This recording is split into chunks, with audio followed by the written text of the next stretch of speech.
अस्सलाम वालेकुम स्टूडेंट्स, उम्मीद है आप सब खैरियत से होंगे। स्टूडेंट्स, आज हम चैप्टर नंबर 1 की सबसे इंपॉर्टेंट एक्सरसाइज 1.6 कर रहे हैं।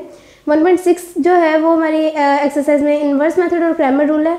अब इन्वर्स मेथड और क्रैमर रूल जो है इसमें स्टूडेंट्स बहुत ज़्यादा कंफ्यूज हो जाते हैं, यानी कि जो सॉल्व करने का जो उनका प्रोसेस है उसमें क्रैमर रूल और इन्वर्स मेथड दोनों को मिक्स कर देते हैं।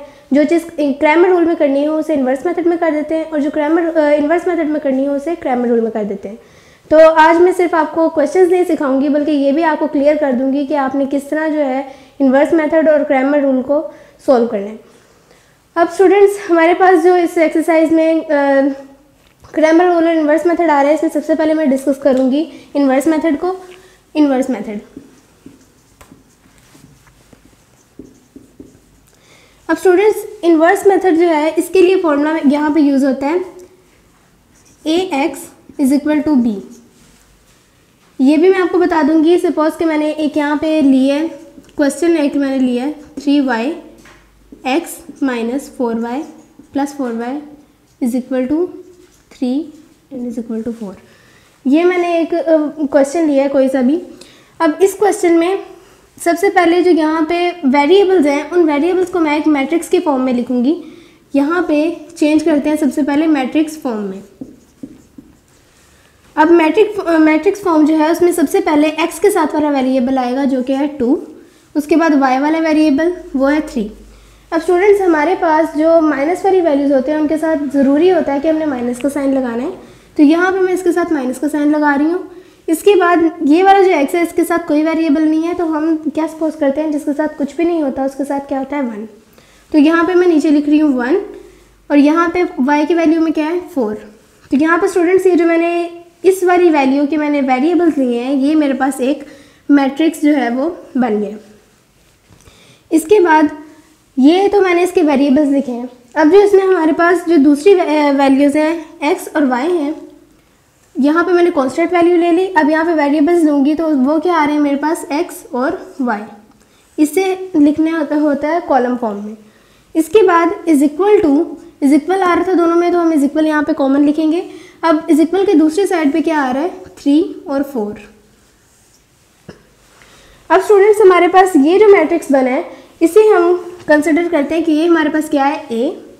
अब ये जो वैल्यूज़ है जिसमें हमारे पास वेरिएबल्स आ रहे हैं ये हमारे पास हो गए x, इक्वल का साइन वैसे ही, और ये वाले जो इक्वल के उस साइड पर वाले यानी कि जो राइट हैंड साइड है वो हमारे पास किसके इक्वल होती है b के।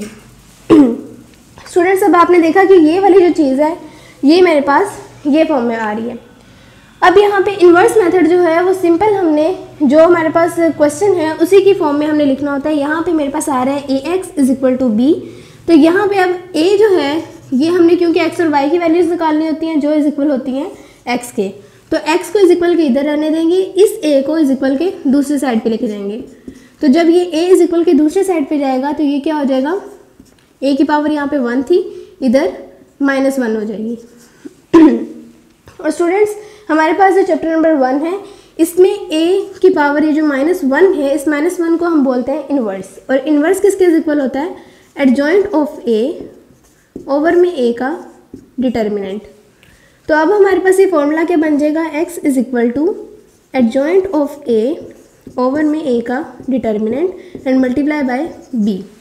तो ये जो हमारे पास फॉर्मूला है ये हम यूज़ करते हैं इन्वर्स मेथड को फाइंड करने के लिए। अब हमने इस एक्सरसाइज में जितने भी हमने क्वेश्चंस जो है सॉल्व करने हैं वो हमने इन्वर्स मेथड के इस फॉर्मूला से सॉल्व करने हैं। मुझे उम्मीद है कि ये आपको इन्वर्स मेथड जो है वो क्लियर हो गया होगा कि इसमें हमने फॉर्मूला किस तरह से यूज़ करना है और कौन सा यूज़ करना है।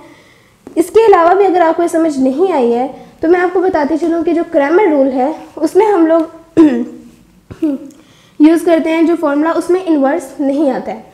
हमारे पास इन्वर्स मेथड में यहाँ पे इन्वर्स आ रहा है। आपने ये बात याद रखनी है कि हमारे पास जो दो फॉर्मूलाज हैं उनमें से जिस फॉर्मूला में इन्वर्स यूज़ होगा वो हम इन्वर्स मेथड में यूज़ करेंगे, और जो फॉर्मूला हमारे पास इन्वर्स के विदाउट है वो हमारे पास क्रैमर रूल का होगा। तो अब यहाँ पे इन्वर्स मेथड तो हो गया, अब मैं आपको क्रैमर रूल के बारे में बताती हूँ।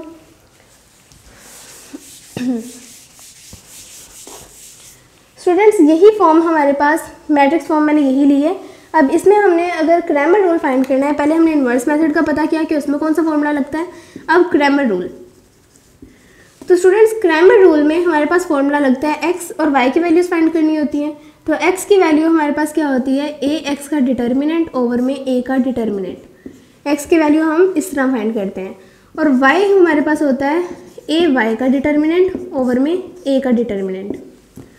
अब स्टूडेंट्स हमारे पास ए एक्स की वैल्यू तो नहीं है, ए का डिटर्मिनेंट तो हम इस ए मैट्रिक्स से हम फाइंड कर लेंगे, लेकिन ए एक्स जो है वो हमारे पास कोई भी वैल्यू नहीं है।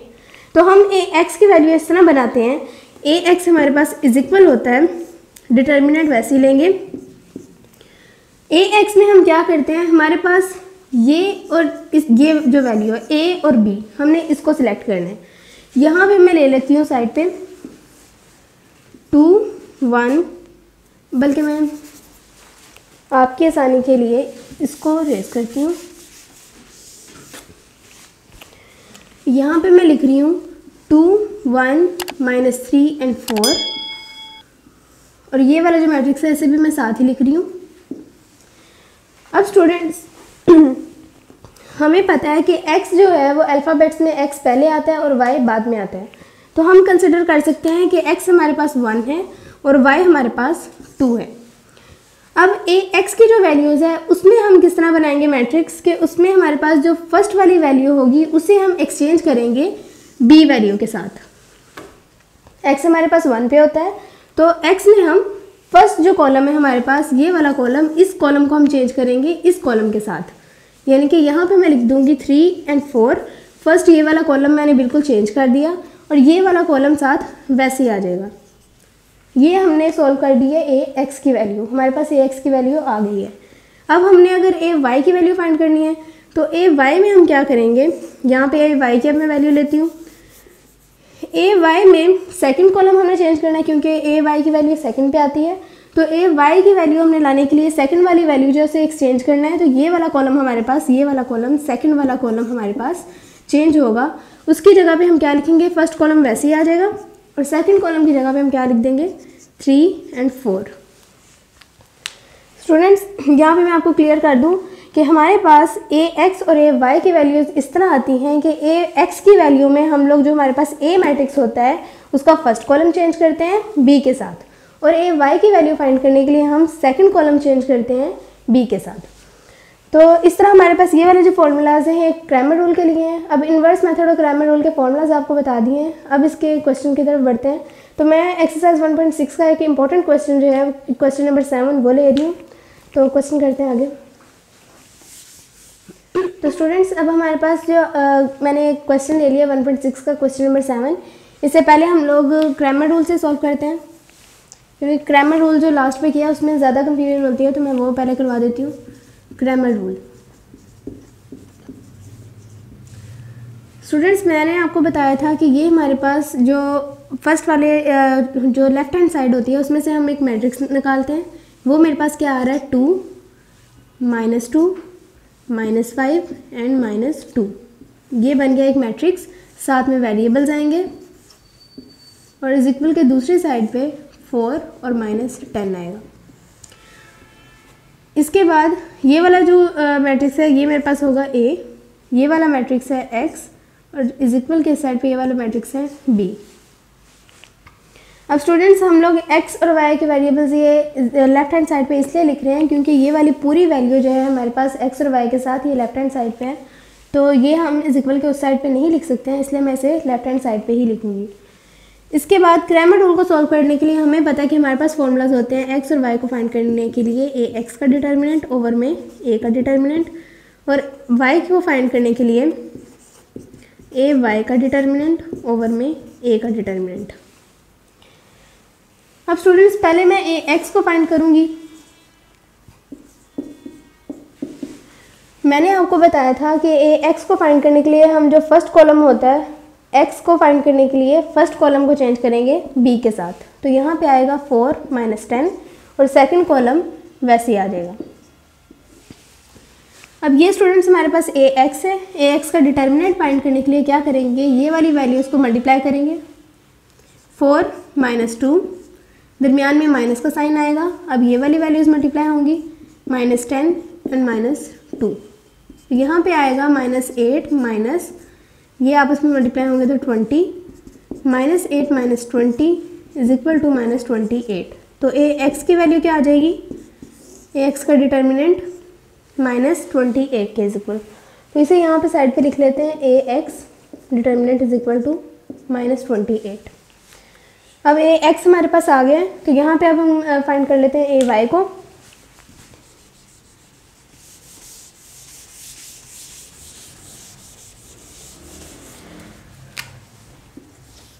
अब स्टूडेंट्स ए वाई को फाइंड करने के लिए हम सेकंड कॉलम को चेंज करेंगे। अब यहाँ पे फर्स्ट कॉलम हमारे पास वैसे ही आएगा, ये वाली वैल्यू, और सेकंड कॉलम में हम लोग क्या लिखेंगे 4 और -10। तो अब यहाँ पे आएगा, पहले इन दोनों को मल्टीप्लाई करना है, 2 multiply by -10 -5 multiply by 4 is equal to -20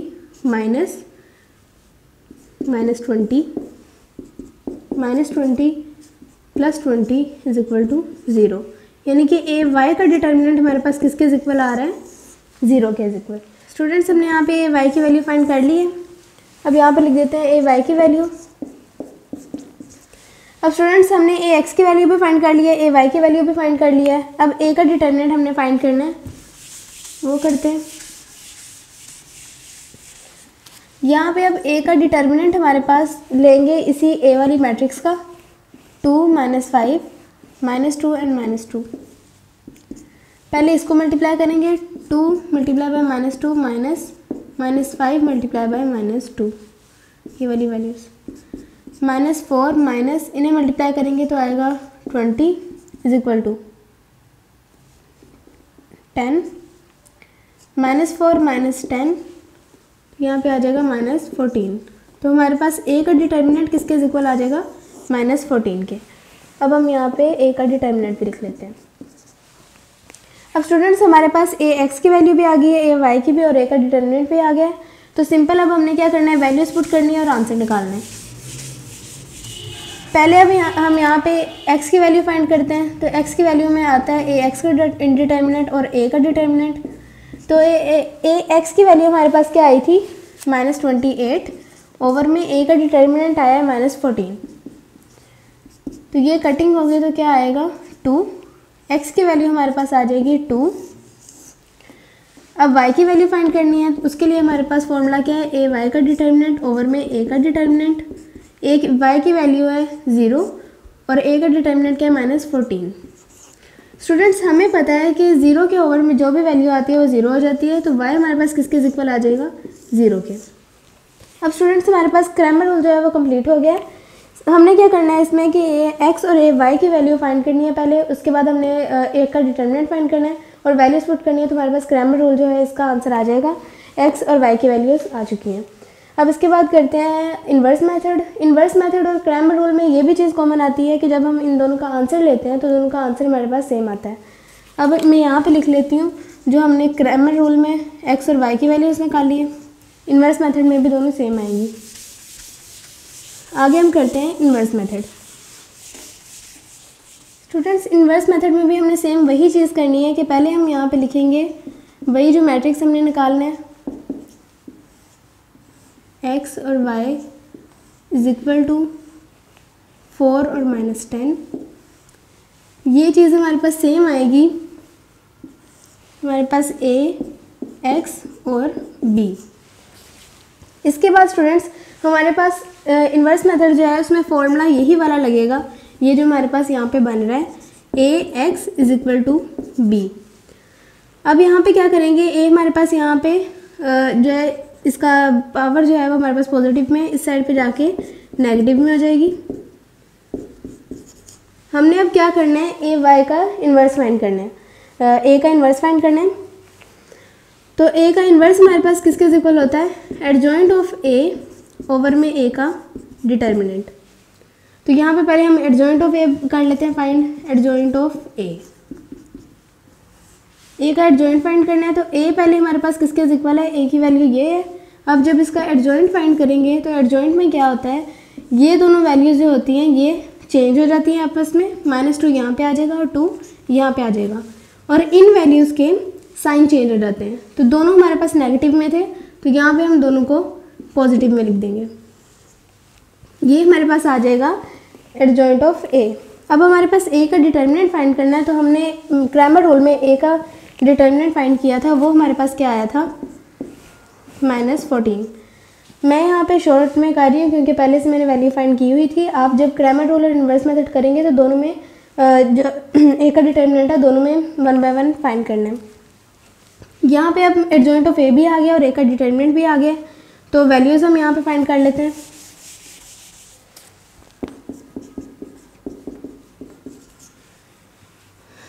ए का इन्वर्स फाइंड करना है, एडजॉइंट ऑफ ए ओवर में ए का डिटर्मिनेंट। एडजॉइंट ऑफ ए की वैल्यू आएगी -2, 5, 2 एंड 2 ओवर में ए का डिटर्मिनेंट क्या आएगा, -14। अब स्टूडेंट्स हमारे पास साथ में क्या आ रहा है, इसकी जगह पे हमने ये वाली लिख दी। बी हमारे पास क्या आ रहा है, 4 और -10, और x की वैल्यू हमारे पास क्या आ रही है, x और y। यहाँ पे सिंपल हमने इस फॉर्मूला में वैल्यूज़ लिखी हैं। x की जगह पे हमारे पास आएगी x की वैल्यू, a इन्वर्स की जगह पे आएगी a इन्वर्स की वैल्यू, और b की जगह पे क्या आएगी, b की वैल्यू। अब इसे आगे सोल्व करते हैं।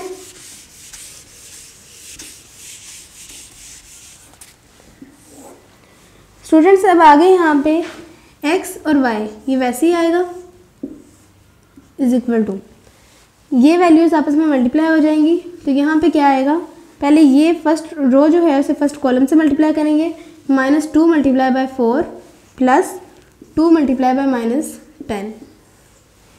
-2 multiply by 4 plus 2 multiply by -10, 5 multiply by 4 plus 2 multiply by -10, और ओवर में हमारे पास जो -14 है वो वैसे ही आ जाएगा, इज इक्वल टू, ये आएगा -8 plus minus minus 2 10 the 20, 5 4 the 20 minus 2 10 the 20, x और वाई साथ वैसे ही,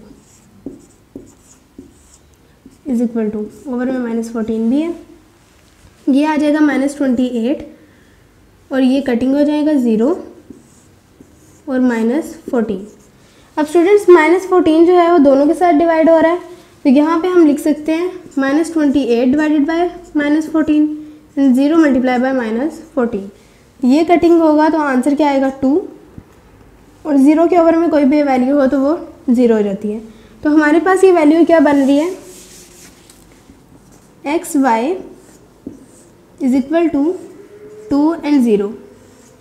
तो अब हमारे पास जो हमें पता है कि हमारे पास अगर मैट्रिक्स सेम हो तो वो एक दूसरे के इज इक्वल में आ जाते हैं। तो x हमारे पास इज इक्वल आ रहा है किसके, उसके सामने वाली वैल्यू है 2 और y के सामने क्या है 0। तो ये हमारे पास आ गई हैं x और y की वैल्यूज़। अब स्टूडेंट्स हमने देखा कि क्रैमर रूल में भी हमने यही वैल्यूज़ फाइंड की थी और इन्वर्स मेथड में भी। इसका मतलब है अगर दोनों के आंसर सेम आ रहे हैं तो क्वेश्चन हमारा बिल्कुल ठीक था। तो स्टूडेंट्स इस तरह बाकी जो एक्सरसाइज के क्वेश्चन हैं वो भी सेम इसी तरह होंगे। अगर इस एक्सरसाइज से रिलेटेड कोई भी आपका क्वेश्चन हो तो आप पूछ सकते हैं। और अगर आप मेरे चैनल में नए हैं और आपको मेरी वीडियो पसंद आई है तो मेरे चैनल को सब्सक्राइब कर लें और बेल आइकन को प्रेस कर दें ताकि मेरी हर आने वाली न्यू वीडियो आपको मिलती रहे। नेक्स्ट वीडियो में मुलाकात होगी, तब तक के लिए अपना बहुत ज़्यादा ख्याल रखिएगा। अल्लाह हाफिज़।